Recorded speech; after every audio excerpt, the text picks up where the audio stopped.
was definitely not one of our better wins, but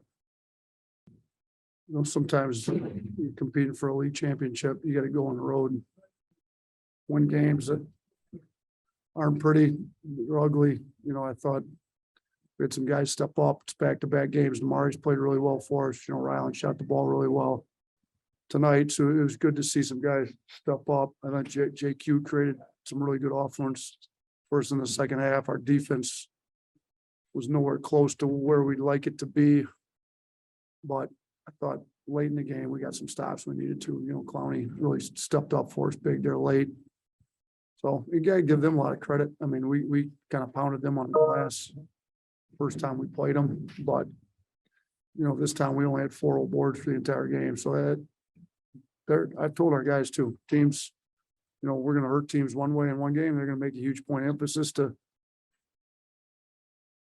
stop it the second time you play them. And we got to do a better job still figuring out a way to make that a strength of ours. Not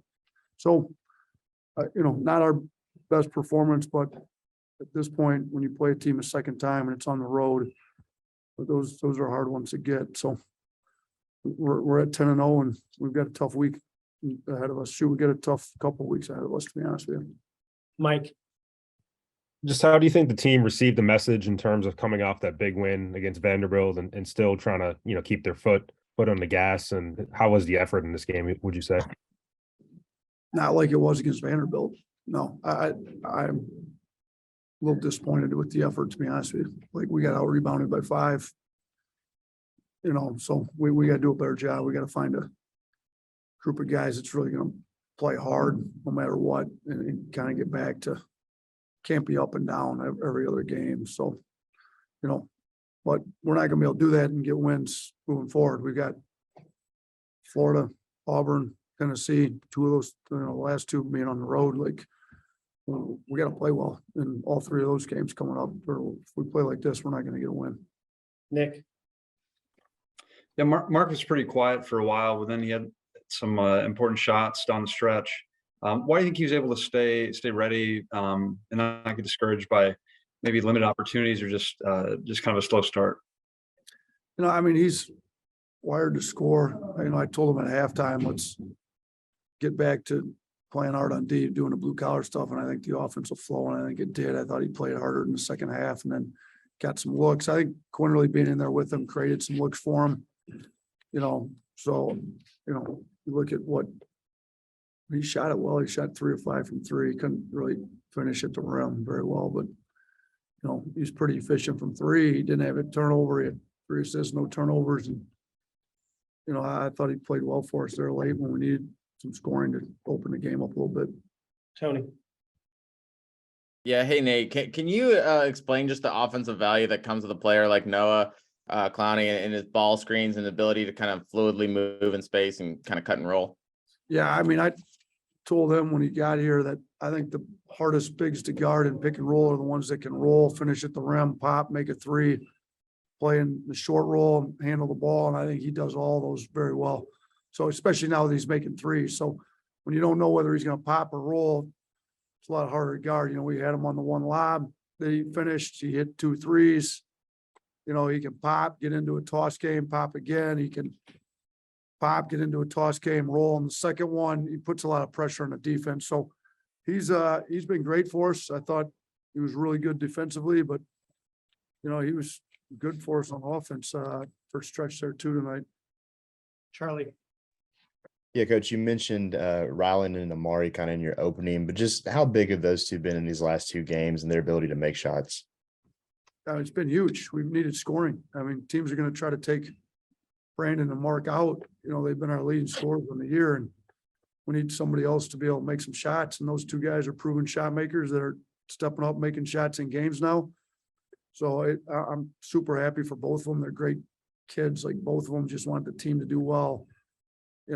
Instance tonight where, we're making a sub. We needed to get somebody in and wasn't quite sure who to put him in for. I put him in for Quinterly, and Rylan said, no, coach, we got to leave JQ in. He's creating offense for everybody.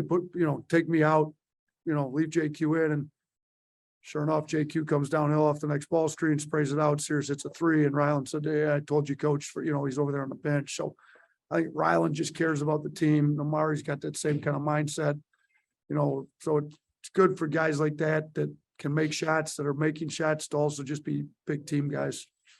Austin, Yeah, coach, your team didn't make a field goal the last nearly 7.5 minutes, but you held them to 6 points in that span. What did it kind of mean to you, especially after a week ago, to see your team kind of win the game on the defensive end?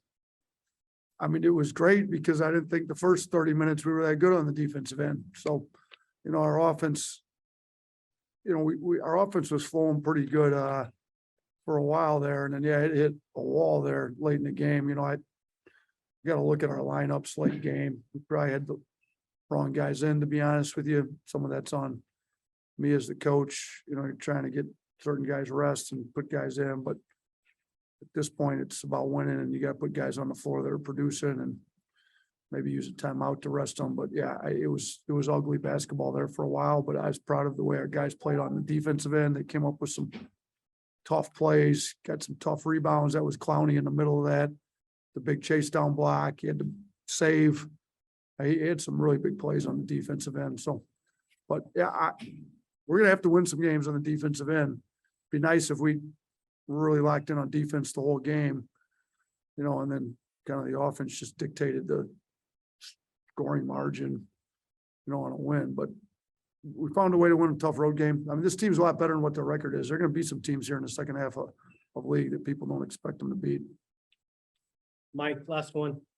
Yeah, just wanted to ask about, Brandon going 3 of 11, just kind of how he handled that in terms of 10 rebounds, a steal, a block, was picking up some fouls, but seemed to be playing hard. Yeah, I mean, he's matured a lot. He had a double-double, won the hard hat.